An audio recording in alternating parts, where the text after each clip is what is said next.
Hi everybody and welcome back. We are in week 6 and this week we're going to talk about everyone's favorite topic, conflict.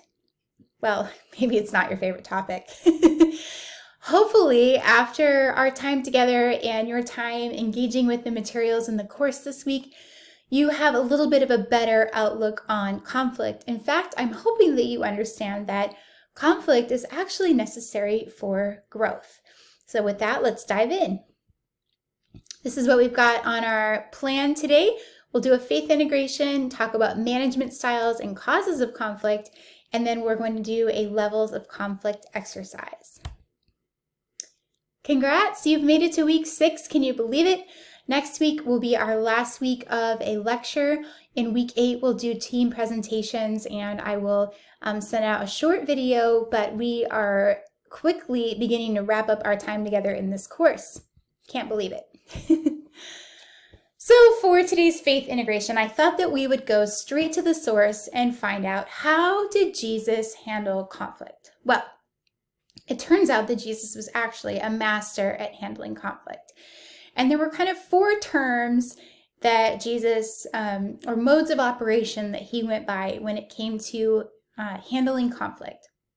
First, handle conflict quickly when possible. So Matthew 23:25 says, "Here's how I want you to conduct yourself in these matters. If you enter your place of worship and are about to make an offering, and you suddenly remember a grudge a friend has against you, abandon your offering. Leave immediately. Go to this friend and make things right. Then and only then come back and work things out with God."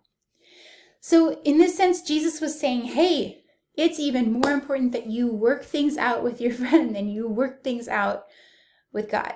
Wow, that's a big statement. It doesn't mean abandon, obviously, working things out with God, but handle things quickly. If you remember that you have something against a friend or they have something against you, go work it out. He also talks about in Matthew 18, 15, 16, and 17, how to handle conflict face-to-face, one-on-one, and if the person is not reasonable, get some help. So I'll read that to you now. Jesus says, "If a fellow believer hurts you, go and tell him. Work it out between the 2 of you. If he listens, you've made a friend. If he won't listen, take 1 or 2 others along so the presence of witness will keep things honest. And try again. If he still won't listen, tell the church. If he won't listen to the church, you'll have to start over from scratch. Confront him with the need for repentance and offer again God's forgiving love." So essentially what Jesus is saying is, here, try first face-to-face, one-on-one with someone.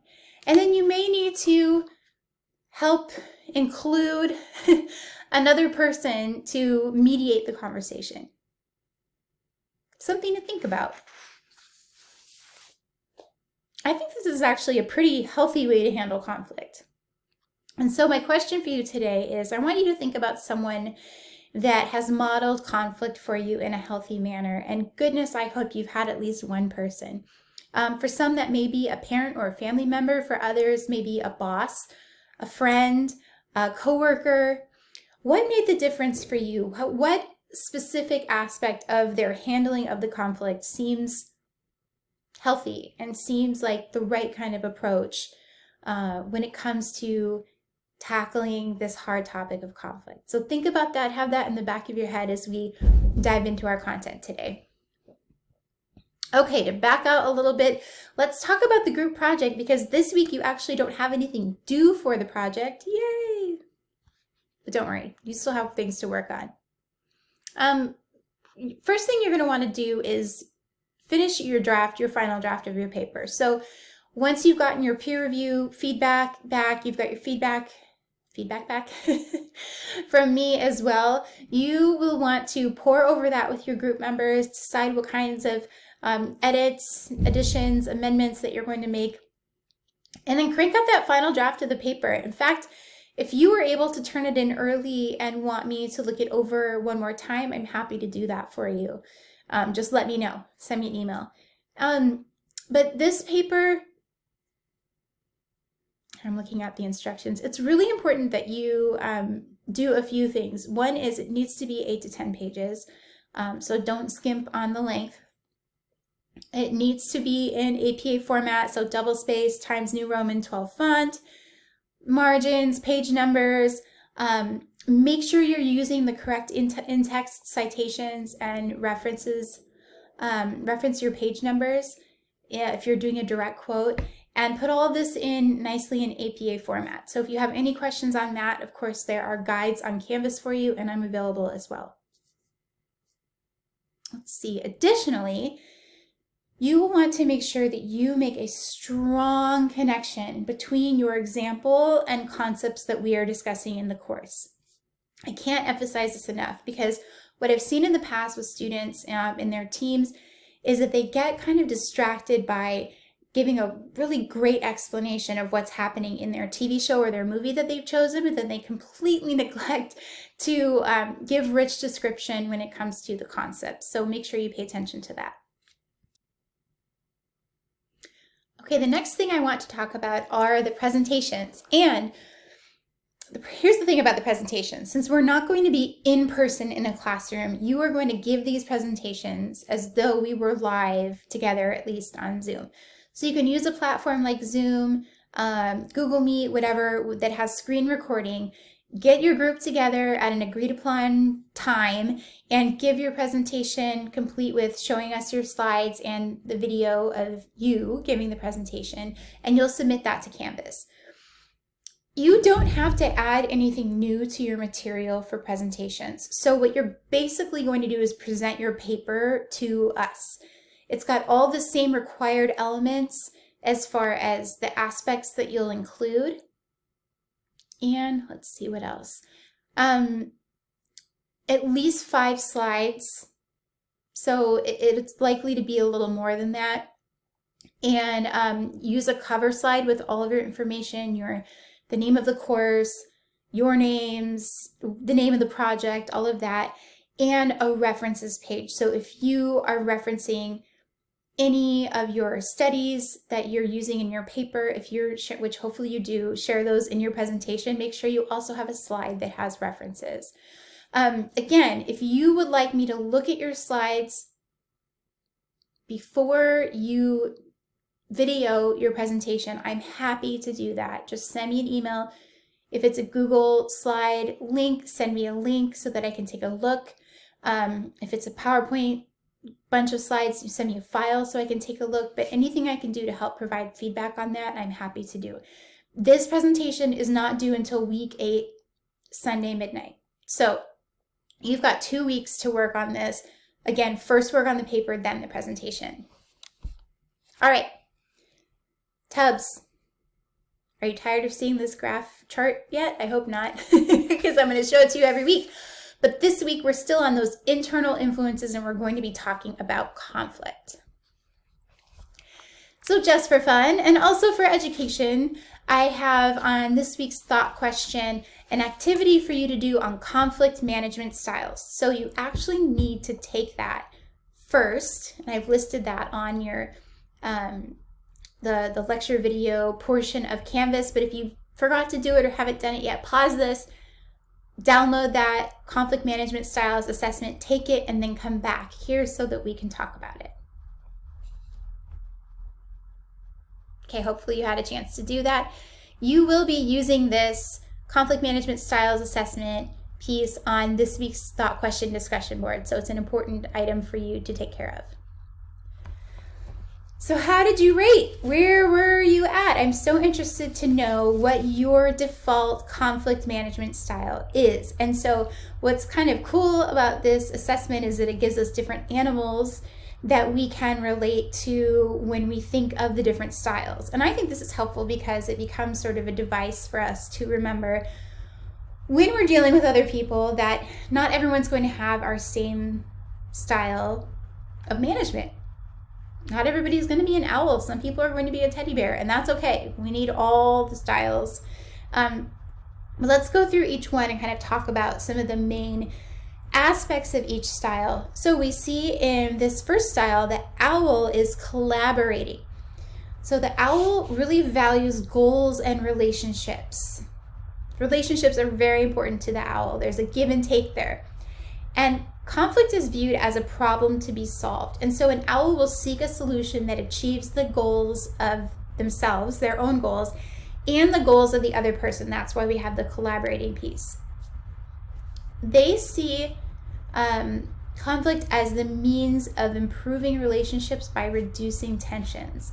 So owls are very concerned with reduction of that kind of awkwardness that can come, or even just straight up tension that can come with being in perpetual conflict with someone. And so an owl will often try to begin a discussion that identifies conflict as the problem. Hey, I noticed that the other day we didn't agree on how to go about that certain project we were doing. Can we talk about that? That would be a way an owl would maybe address conflict. So relationship is a very high priority for an owl when it comes to managing that kind of conflict. And we have our turtles. You might be a turtle. You put your head back in the shell, or a flamingo, I guess, would be a good animal for this category too. You're kind of trying to stick your head in the sand when it comes to conflict. And so for some folks, this is very, it could have to do with the way you were brought up. You may have been brought up in a family that just didn't head on address conflict, and so you're very uncomfortable with conflict, and so therefore you avoid it. There's also just sometimes it's not within your personality. You're just, maybe kind of easygoing and don't really want to be a part of that. Sometimes it could also be as a result of some sort of very difficult conflict that someone has been through, that they tend to avoid conflict. So again, you can be a very healthy person and still be a turtle, because it's just not within your wheelhouse. You're not trying to get into conflict. Or it also could be as a result, again, of some sort of negative interaction you've had with conflict. So a turtle would say that they value the avoidance of confrontation over really anything. So they might even be willing to give up a goal they have or a relationship they have just to stay away from that conflict. And so for them, it's easier to withdraw from a conflict than to face it. Hence that kind of idea of a turtle pulling its head back in its shell. This could be problematic because there are times when conflict, again, needs to happen because it's the healthy route to go. But for whatever reason, the turtle wants to stay away from conflict. So if you are conflict averse, you might be a turtle. All right, then we have our shark. Oh, he looks ferocious. Sharks are competitive, and they would value goals over relationships. In fact, if they are forced to choose, they will seek to achieve their goals even at the cost of the relationship involved. Conflict is often managed by force, by overpowering, by trying to force their opponents to accept their solution. Again, this could be more of a type A kind of a personality approach. It could be conditional depending on the environment and the circumstances. It could also have to do very much with, again, how a person was raised, what kind of conflict, what kind of way they're used to settling conflict in their own lives.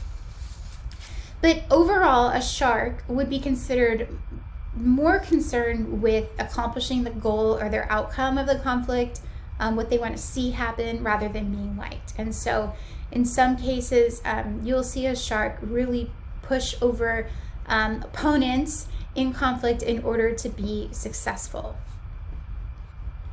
And then we have our teddy bears. Well, teddy bear is not exactly an animal, but it's a stuffed animal, or stuffy, as my little son would call them. So we'll just go with the analogy. Teddy bears tend to be very accommodating. They will value relationships over their own goals. So it's not even a win-win, you get some of what you want and I get some of what I want, but they will even put their goals to the side, maybe even completely, maybe sacrifice their goals in order to maintain relationships. And by goals, I mean their goals in the outcome of the conflict. And so a teddy bear would prefer to be liked. They would prefer to not damage their relationships. And maybe they're a little too worried sometimes that addressing that conflict might hurt their relationships, their friendships, their work arrangements that they have with their coworkers or their boss. And so accommodating teddy bears will try to smooth that conflict over to prevent damage to the relationship. Again, this is not always coming from an unhealthy place. It may just be that teddy bears would rather keep the peace than, ruffle feathers or create issues. And finally, we have the fox. So the fox is considered more of a compromising kind of a position. Foxes are sort of concerned with goals in relationships, but not heavily so, not willing to give up everything, but not willing to steamroll someone to get what they want. And so they're typically going to seek some sort of compromise. Now, they would be willing to sacrifice some of their goals to persuade the other person in a conflict also to give up part of their goals, seeking really that middle ground. So meeting in the middle in a conflict solution. And so in a fox, you would see something a little bit different than, let me go back to my owl, who wants to find a solution that would satisfy everybody, okay? Let me go back to the fox. The fox would say, even if it's important, I'll forego these things to meet in the middle. There's a nuance there. It's a little bit different between those two. So this week for our thought question, I thought we could discuss our conflict management styles, and then I actually found a really cool resource from trustedhealth.com that talks about different kinds of conflicts or options when it comes to solving a conflict in your profession in particular. Because I don't work in nursing, so I don't know what kinds of conflicts or issues that you deal with on a day-to-day basis. I can imagine them, but I'm not in your shoes. So I thought it would be good to go to the experts and find out what sort of ways that nurses might utilize conflict resolution, what sort of tools you might use, etc. So I have a whole discussion set up for us, and I'm actually really excited just to learn from you. I know you'll learn from each other too, but I'm excited to read what you share, because I think that there are a lot of aspects of your profession in particular that really revolve around conflict management and making sure folks are feeling safe and comfortable and satisfied. It's very complex, as you are well aware. So I'm looking forward to what you have to say and share there. Okay, let's talk about development of conflict thought. This is something that's so interesting to me when we look at group and organizational behavior and studies of leadership in organizations throughout the years. So this is actually a field that has really evolved and shifted and changed as we have as sociology and psychology and organizational psychology has become its own kind of domain in academic circles. And because of that, the theories and the ideas behind some of these different concepts have really changed too. One of these areas is development of conflict thought. So traditionally, conflict was looked at as something that should be eliminated or avoided. And I'm not just talking about personally, I'm talking about in organizations. And so the early management theories said, hey, conflict is detrimental. Management is responsible to get rid of conflict in an organization. It should not be present. So that was like the early 1900s all the way up to about 1940s, where that traditional idea of conflict thought was pretty prevalent. And then in the 1950s, with a lot of the behavioral movements moving into academia, moving into thought leaders and study circles as far as different disciplines, studies showed organizations by their nature had built-in conflict. And so the folks that studied this started to kind of rethink their approach. In this, managers learned to accept and to rationalize the existence of conflict. Okay, conflict is just a part of the deal, let's accept it. So we're not trying to eliminate or avoid it. We are acknowledging it now, which is progress. But it wasn't actually until the late 70s that Robbins, who I have here on the screen, recognized that conflict in the right time and place is healthy and essential for the growth of an organization. that it's not only something that should be eliminated or avoided or accepted, but it's actually necessary. It stimulates growth, and it should be managed by the leaders of an organization. So what differences do you see in these descriptions? And I want to ask too, if you have folks of different generations that you come into contact with or in your families, do you note a difference in thought when it comes to conflict? For me, when I think about my grandparents' generation, they were the greatest generation, born right after the Great Depression, actually, and my grandfather served in World War II. They were typically conflict averse, so they would definitely fall in that kind of traditional category. I'm wondering too if there's a generational pattern here. So think about that. How might a conflict play out differently under each type of thought here? And we're going to kind of go with that interactionist view. Again, the idea that functional, not dysfunctional, but functional conflict is necessary. And we'll talk a little more about what functional conflict looks like.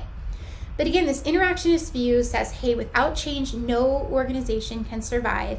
And changes don't just happen, but they're actually inspired by and sometimes as a result of healthy conflict. All a good function of conflict are things like opposition, dissatisfaction with the status quo, concern about doing things better, desire to improve inadequacies.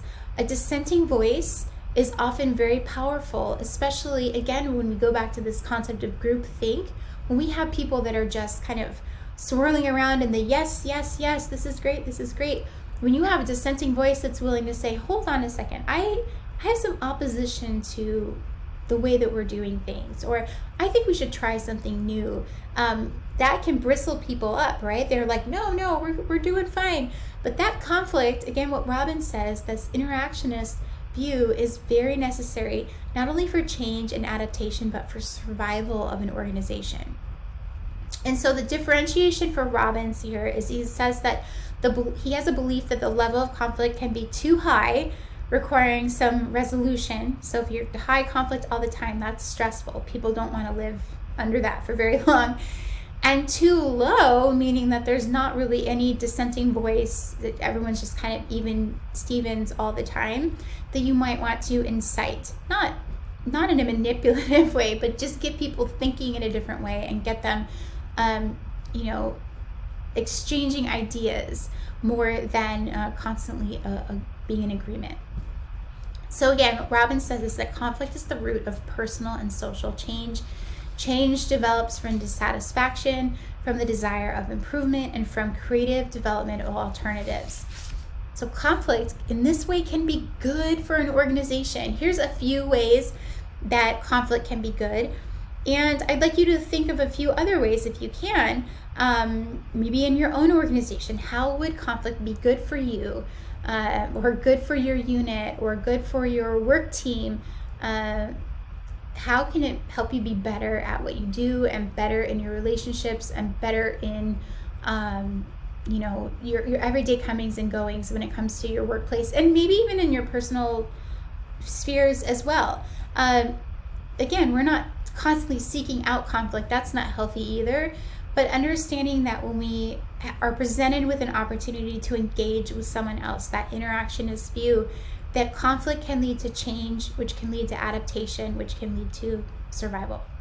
And so, again, a different way of looking at conflict. Not all conflict is bad. In fact, some of it is quite healthy. Let's talk about personality differences. Do we have any type A's or type B's out there? I think that in my family, we are all clearly type A personalities. It's me, my husband, and our 3 boys, and I think that we are all just like, let's go get them types of personalities. So there are some differences in the way these personality types handle conflict. Type A's, if you're not familiar with this kind of a delineation, very competitive, very restless when there's nothing much going on, interested in promotion, interested in meeting or beating deadlines. Type B tends to be way more laid back, just easygoing, doesn't need the recognition, doesn't need the the spotlight, not competitive. Which one are you? I'm curious to know. Are you more type A or type B? You can imagine how lively it is in my house with so many type A's.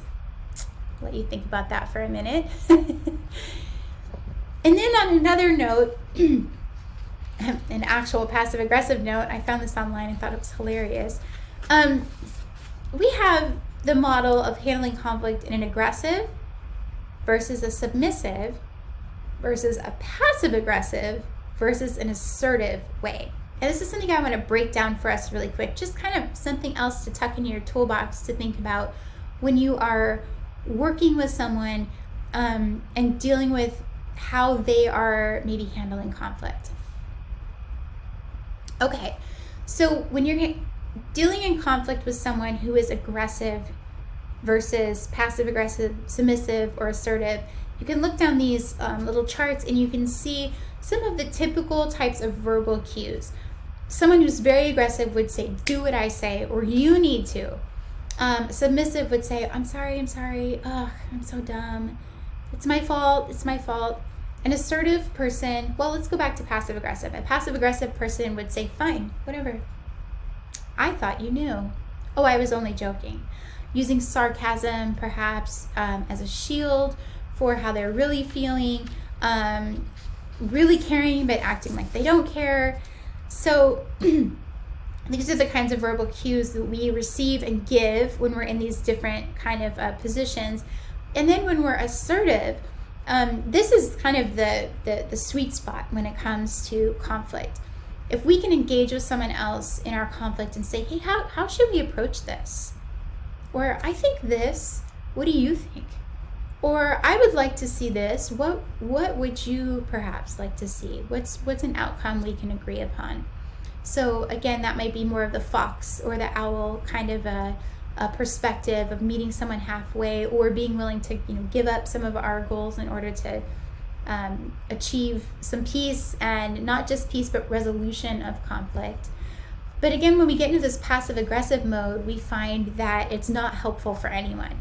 Here's some physical cues we might see in passive aggression, like eye rolling, not turning their body to face the person, so to the side, pouting. In aggressive, we might see someone with really stiff posture, pointing, banging the table with their arms folded across the body, a scowl, a very intense kind of a demeanor. In our submissive stance, we might see one with avoiding the eye contact, stooping their posture, speaking very quietly because they don't want to ruffle feathers. And then again, in an assertive way to manage conflict in a way that is, bringing integrity into the situation, as not trying to bully or override anyone, but is also not letting yourself get steamrolled in the process. Standing straight, you might smile or at least make eye contact with someone. No creepy smiles, like I really didn't like what you did, might really throw somebody off.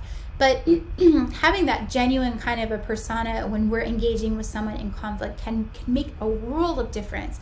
And having like an open, I should pull some studies for you guys. There's also just studies that talk about having like an open kind of facing posture and stance towards someone, how that shows like, hey, I'm here, I'm willing to work with you. I'm not your enemy. I want to understand your perspective. I'd love to share mine.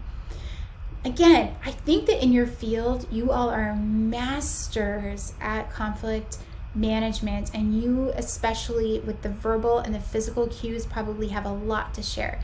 So this is something else I would love for you to talk about as much as you'd like on the discussion board this week too.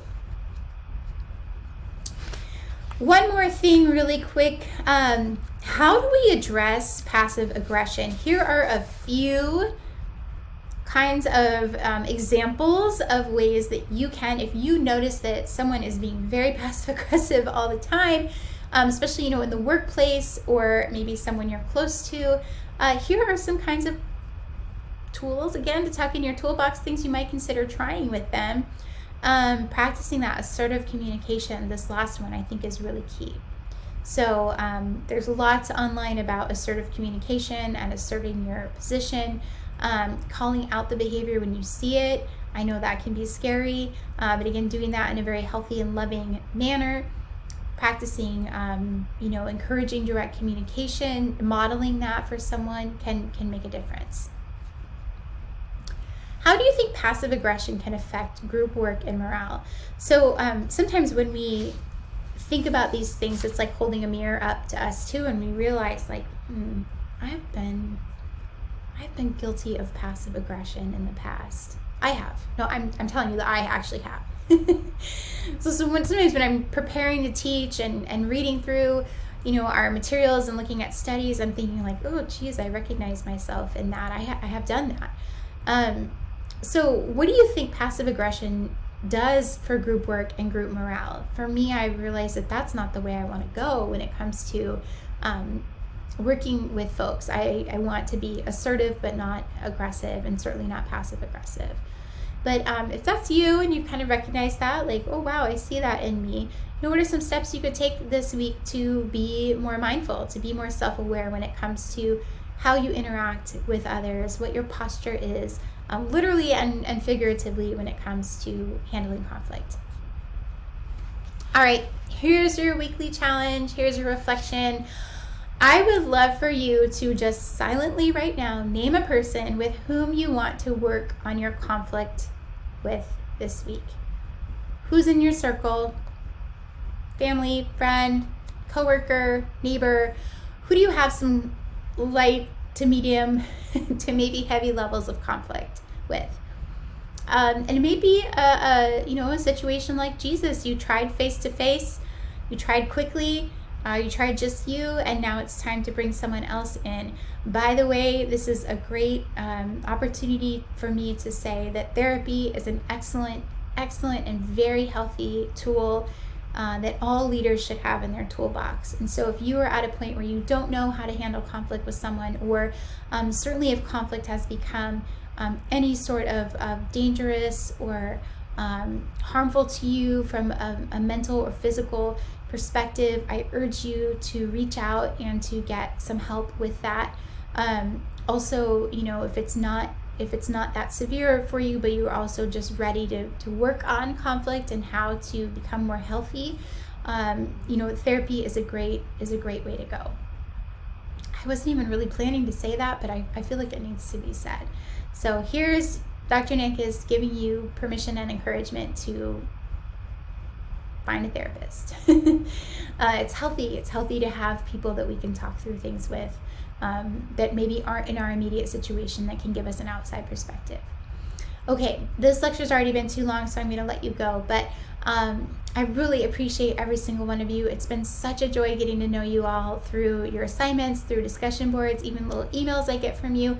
Please always reach out if you need anything, and I'm looking forward to seeing what your groups come up with here in the last couple weeks with your projects. So we'll see you soon. Thanks.